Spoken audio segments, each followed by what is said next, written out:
नमस्कार दोस्तों, मैं संपत सिंह मीना, सहायक आचार्य, department of botany, government college Tonk. Dear students, पिछली क्लास में हमने पुष्पीय हार्मोन फ्लोरिजीन के बारे में, फ्लावरिंग हार्मोन फ्लोरिजीन के बारे में अध्ययन किया था। उसी कड़ी में आज हम प्रकाश प्रेरित पुष्पन की क्रियाविधि, mechanism of photo induced flowering के बारे में अध्ययन करेंगे।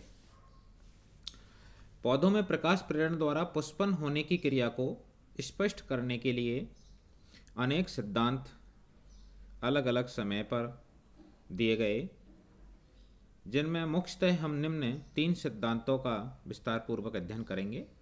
पहला है फाइटोक्रोम सिद्धांत, दूसरा है वनिंग्स हाइपोथेसिस, जिसे थ्योरी ऑफ एंडोजीनस रिदम भी कहा जाता है, और तीसरा आता है कैजलेक जैन द्वारा दिया गया था 2 फेज सिद्धांत। तो इन्हें हम एक एक करके विस्तार पूर्वक अध्ययन करेंगे इनका। पहला आता है फाइटोक्रोम सिद्धांत।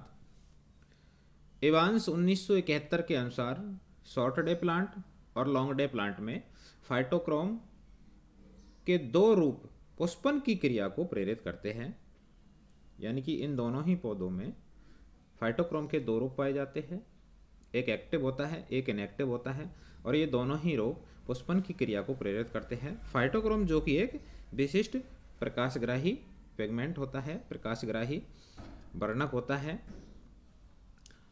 जो पौधों में विभिन्न प्रकाश आधारित फिजियोलॉजिकल एक्टिविटीज को प्रभावित करता है।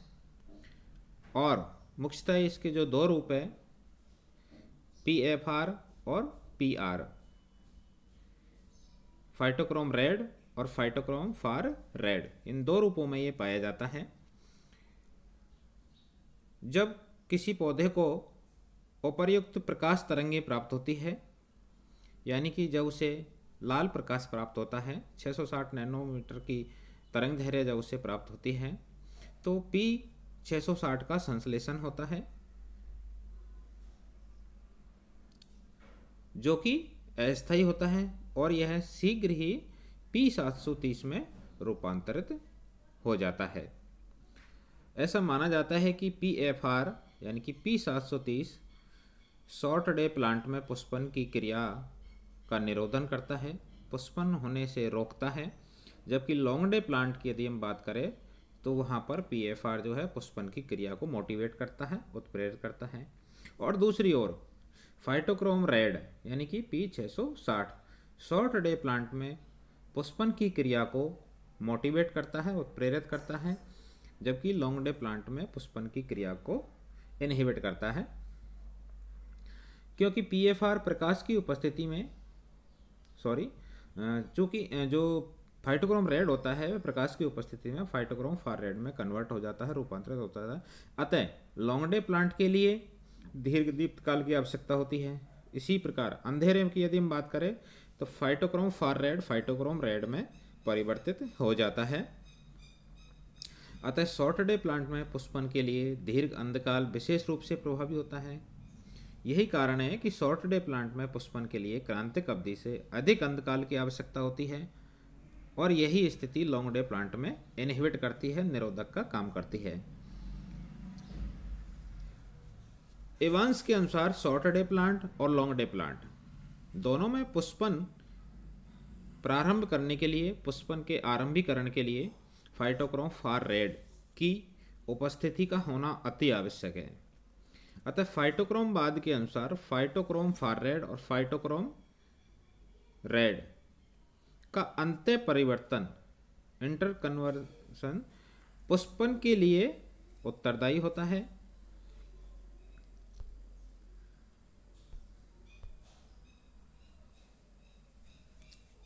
दोस्तों, फाइटोक्रोम सिद्धांत इवांस के द्वारा दिया गया था, लेकिन फाइटोक्रोम की खोज 1952 में वॉर्थविक और हैंड्रिक्स के द्वारा की गई थी, जो कि एक प्रकाश संवेदी पिगमेंट होता है। और ये प्रकाश संवेदी पिगमेंट 2 रूपों में, 2 फॉर्म में पाया जाता है, एक एक्टिव और एक इनएक्टिव, जो कि एक रेड लाइट को एब्जॉर्ब करता है तो दूसरा फार रेड लाइट को एब्जॉर्ब करता है। वैसे फाइटोक्रोम शब्द जो है बटलर के द्वारा दिया गया था और बटलर के द्वारा ही 1954 में इसे पृथक किया गया था। देखिए दोस्तों, एक डायग्राम एक स्लाइड में दिखाया गया है जिसमें यह है फाइटोक्रोम रेड और यह है फाइटोक्रोम फार रेड। यानी कि हम कह सकते हैं कि ये है P660 और ये है P730। जब ये जो फाइटोक्रोम रेड है ये इसका निष्क्रिय रूप होता है, इनएक्टिव फॉर्म होता है, और फाइटोक्रोम फार रेड जो है इसका एक्टिव फॉर्म है, इसका ये सक्रिय रूप है। सामान्यतः फाइटोक्रोम रेड लाल प्रकाश की उपस्थिति में फाइटोक्रोम फार रेड में कन्वर्ट हो जाता है। यानी कि हम कह सकते हैं कि जब phytochrome red in continuous light, यानी कि जब इसे कंटिन्यूस लगातार प्रकाश प्राप्त होता है, यानी कि लाल प्रकाश प्राप्त होता है, तो phytochrome red phytochrome far red में कन्वर्ट हो जाता है। ठीक इसके विपरीत जब इसे लगातार डार्क कंडीशन में नाइट में रखा जाता है तो उस दौरान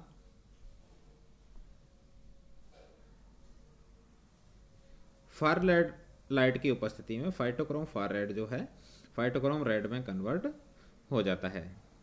दोस्तों, फाइटोक्रोम रेड जो है शॉर्ट डे प्लांट के अंतर्गत पुष्पन की क्रिया को मोटिवेट करता है, जबकि फाइटोक्रोम फार रेड जो है लॉन्ग डे प्लांट में पुष्पन की क्रिया को उद्दीपित करता है।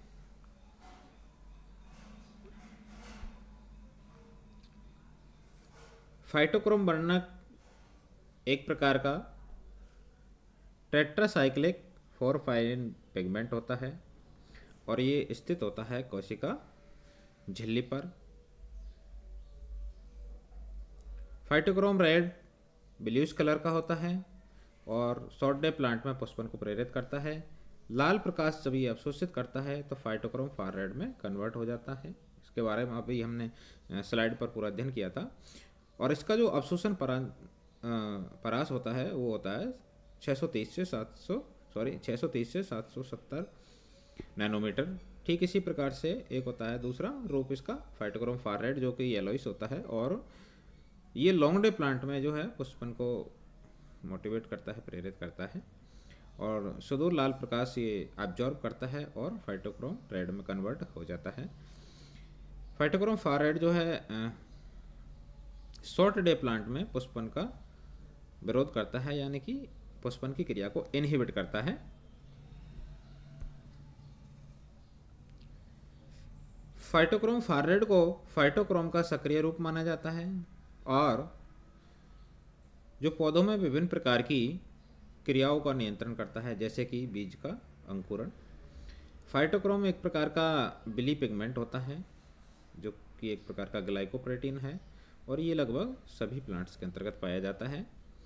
प्रकाश और फाइटोक्रोम द्वारा पौधे की जो आकार की होता है उसका नियंत्रण भी किया जाता है, यानी कि इसे कहा जाता है फोटोमॉर्फोजेनेसिस, जिसका अध्ययन हम अगली क्लास में विस्तार पूर्वक करेंगे। फाइटोक्रोम पिगमेंट सभी पौधों में देखा गया, यानी कि सभी पौधों में ये पाया जाता है।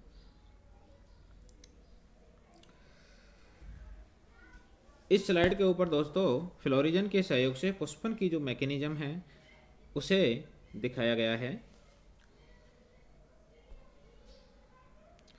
जब किसी प्लांट को रेड लाइट प्राप्त होती है तो उस दौरान phytochrome red phytochrome far red में कन्वर्ट हो जाता है और पुष्पन की क्रिया को प्रेरित करता है।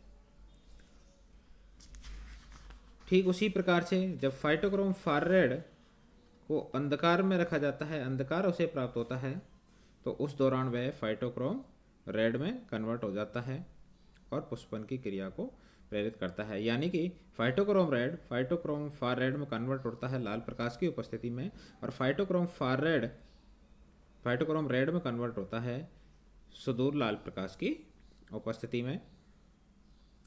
जब इसे फेवरेबल कंडीशन मिलती है, उचित फोटो पीरियड प्राप्त होता है किसी भी पौधे को, तो फ्लोरिजन हार्मोन का संश्लेषण करने वाली जो जीन होती है वो जीन एक्टिव हो जाती है, और एक्टिव होकर के ये सूचना मैसेंजर आरएनए के द्वारा फ्लोरिजन सिंथेटेज हार्मोन तक पहुंचती है, और फ्लोरिजन सिंथेटेज हार्मोन एक्टिव होकर के प्रकाश संश्लेषी पदार्थ के ऊपर रिएक्ट करता है और फ्लोरिजीन का निर्माण करता है।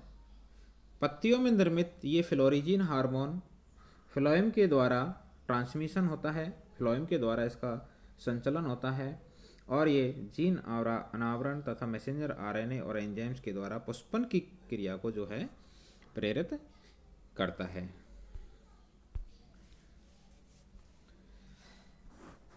उच्च पादपों में प्रकाश आकार की जो क्रियाएं होती है वो निम्न में से किसी एक प्रकाश संवेदी पिगमेंट के द्वारा नियंत्रित होती है। जितने भी उच्च पादप है उन सभी में फोटोमॉर्फोजेनेसिस की जो क्रियाएं होती है वो सभी किसी न किसी एक पिगमेंट के द्वारा कंट्रोल होती है।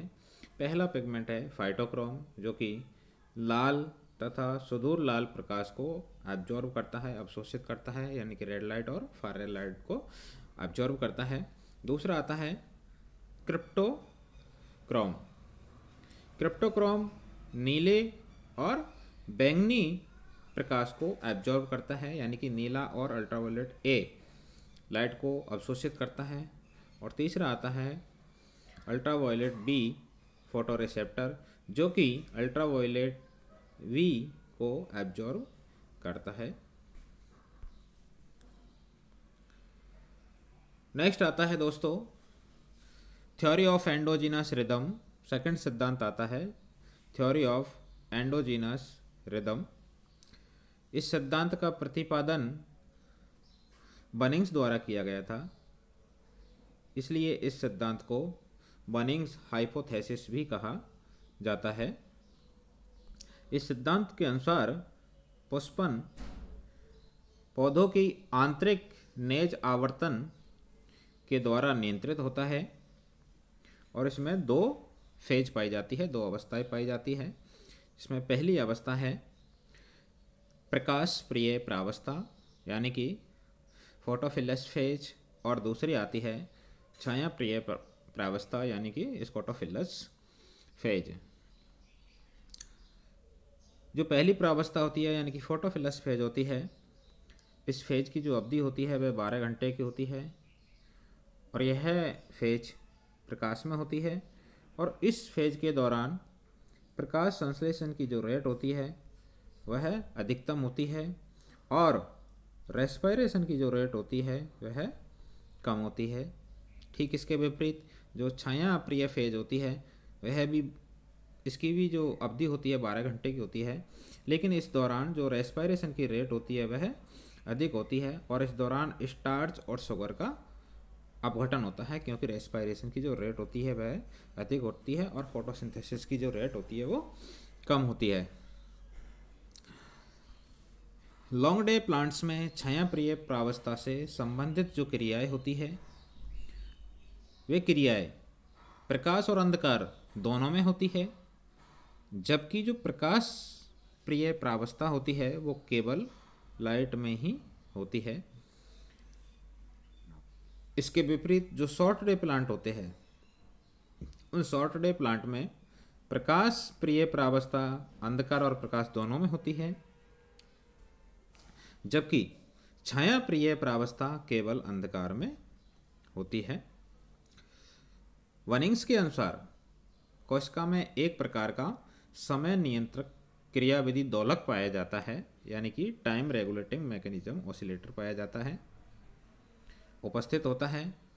शॉर्ट डे प्लांट में यह दोलक छाया प्रिय अवस्था के समीप होता है तथा छाया प्रिय अवस्था केवल अंधकार में होती है, इसलिए इन्हें दीर्घ अंधकाल की आवश्यकता होती है, यानी कि शॉर्ट डे प्लांट को लंबे अंधकार की, सतत लंबे अंधकार की आवश्यकता होती है, और हमने पिछली क्लासों में पढ़ा भी था कि शॉर्ट डे प्लांट को कंटिन्यूस जो है 14 से 16 घंटे अंधकार की आवश्यकता होती है, जबकि इसके विपरीत लॉन्ग डे प्लांट में यह प्रावस्था जो प्रकाश प्रिय फेज होती है उसके समीप स्थित होती है। अतः प्रकाश प्रिय जो फेज होती है वो केवल प्रकाश में होती है, लाइट में संपन्न होती है। अतः इन्हें दीर्घ काल की आवश्यकता होती है। तीसरा सिद्धांत आता है दोस्तों टू फेज थ्योरी, और यह सिद्धांत कैजलेक जान द्वारा प्रतिपादित किया गया था, और इसके अनुसार हार्मोन फ्लोरिजन जो है पुष्पन की क्रिया के लिए उत्तरदायी होता है, और यह फ्लोरिजिन हार्मोन जिब्रेलिन तथा एंथेसिन्स दो कंपाउंडों का मिश्रण होता है। एंथेसिन्स और जिब्रेलिन इन दोनों ही कंपाउंडों के मिलने से, इनके कॉम्प्लेक्स से जो है इसका निर्माण होता है। अतः जिब्रेलिन पादप की स्तंभ की वृद्धि के लिए और एंथेसिन पुष्पन की क्रिया के लिए आवश्यक होता है। यानी कि हम कह सकते हैं कि जिब्रेलिन पौधों में स्तंभ की वृद्धि को मोटिवेट करता है, और जो एंथेसिन होता है वह पौधों में पुष्पन की क्रिया को मोटिवेट करता है।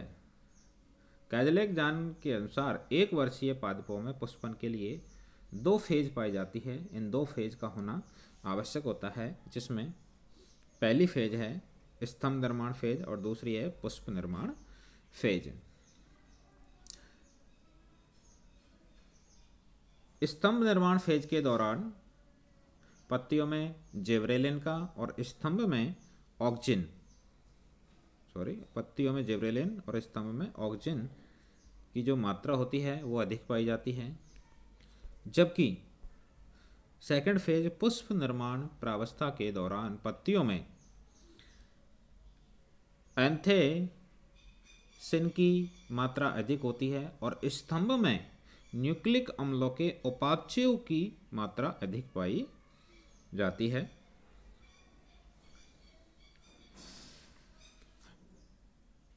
दीर्घ दीप्तकालिक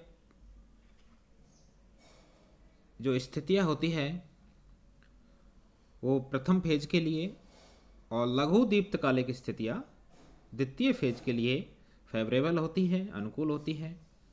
अतः हम कह सकते हैं कि लॉन्ग डे प्लांट्स में जिब्रेलिन और शॉर्ट डे प्लांट में एंथेसिन ये क्रांतिक प्रावस्था होती है। अर्थात दीर्घ दीप्तकाली पादप किसी भी दिन की लंबाई के दौरान एंथेसिन का निर्माण कर लेता है, लेकिन जिब्रेलिन्स का निर्माण केवल दीर्घकालिक अवस्था के दौरान ही होता है।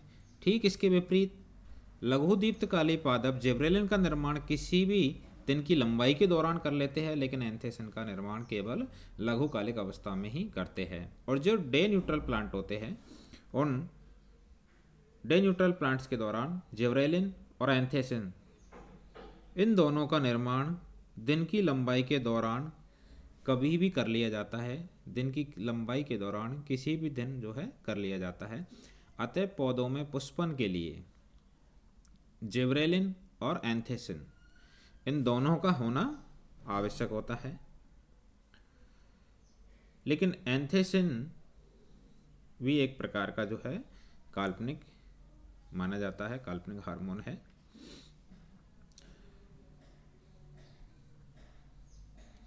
इस डायग्राम के माध्यम से एंथेसिन्स और जिब्रेलिन के रोल को समझाया गया है। यहाँ पर ये अवस्था है दीप्तकाली अवस्था, ये पौधों का प्रकार है, यह रसायन की उपस्थिति और ये क्या रेस्पॉन्स प्राप्त होता है, क्या अंकुरिया प्राप्त होती है। दीर्घ दिवस पादप और लघु दिवस पादप। पौधे के प्रकार में जब लघु दिवस पादप होता है और कंडीशन होती है दीर्घ दिवस की, तो उस दौरान केवल जिब्रेलिन का निर्माण होता है और एंथेसिन का निर्माण नहीं होता है। अतः यहाँ पर पुष्पन की क्रिया नहीं होती है। दूसरा पादप है दीर्घ दिवस पादप, लॉन्ग डे प्लांट। इस लॉन्ग डे प्लांट में क्योंकि यहाँ पर अवधि कैसी है, दीर्घ दिवस है, अतः यहाँ पर जिब्रेलिन और एंथेसिन दोनों का निर्माण होता है और यहाँ पर पुष्पन की क्रिया संपन्न होती है। और तीसरी कंडीशन आती है इसमें दिवस उदासीन पादप। दिवस उदासीन पादप पर दीप्तकाली जो अवस्था है वह दीर्घ दिवस हो या लौंग दिवस हो, उस पर इफेक्ट नहीं होता है, क्योंकि दीर्घ दिवस और लौंग दिवस दोनों में ही जो है उसमें जिब्रेलिन और एंथेसिन का निर्माण हो जाता है, अतः यहाँ पर पुष्पन की क्रिया नॉर्मल होती है। ठीक इसी प्रकार दूसरी कंडीशन आती है लघु दिवस की। इसमें भी तीनों प्रकार के प्लांट है, लघु दिवस पादप, दीर्घ दिवस और दिवस उदासीन पादप। जो लघु दिवस पादप है उसमें जिब्रेलिन और एंथेसिन दोनों का निर्माण होता है, क्योंकि यहाँ पर प्रकाश अवधि कैसी है, लघु है, अतः यहाँ पर पुष्पन की क्रिया संपन्न होती है। और सेकंड कंडीशन है दीर्घ दिवस पादप। इस दीर्घ दिवस पादप को उचित फेवरेबल कंडीशन नहीं मिल रही है, क्योंकि यहाँ पर लघु दिवस है, अतः यहाँ पर जिब्रेलिन का निर्माण हो जाता है लेकिन एंथेसिन का निर्माण नहीं होता है, अतः यहाँ पर फ्लावरिंग नहीं होती है। और तीसरी कंडीशन आती है दिवस उदासीन। इसमें जिब्रेलिन और एंथेसिन दोनों का निर्माण होता है, अतः यहाँ पर फ्लावरिंग की क्रिया जो है संपन्न होती है। नेक्स्ट आता है दोस्तों इम्पोर्टेंस ऑफ फोटोपीरियोडिज्म, दीप्तकालिता का महत्व।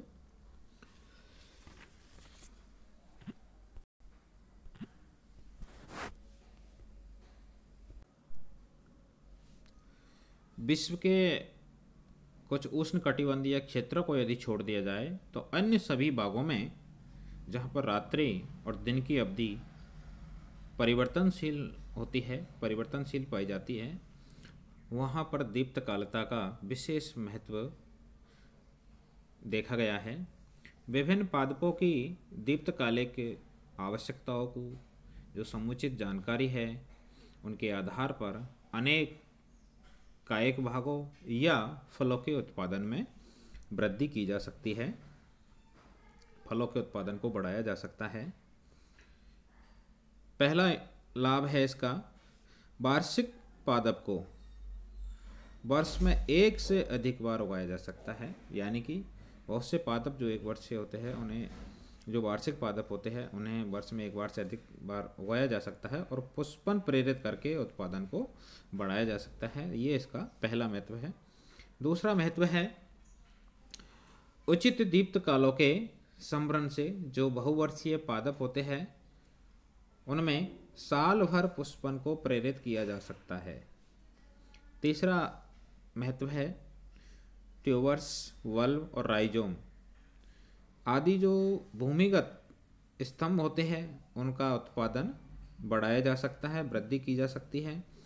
अनेक पादपों के जो कायिक वायवीय भाग होते हैं जो आर्थिक महत्व के होते हैं, जैसे सलाद है, गन्ना है, पालक है, इन पादपों को जब उचित दीप्तकाल से वंचित कर दिया जाता है तो ये पादप कायिक अवस्था में ही बने रहते हैं और इस प्रकार से उत्पादन को बढ़ाया जा सकता है। चौथा महत्व आता है कलिकाओं की शीत प्रसुप्ति को उचित दीप्तकाल की सहायता से रोका जा सकता है, यानी कि उसे प्रसुप्त अवस्था में लंबे समय तक रखा जा सकता है।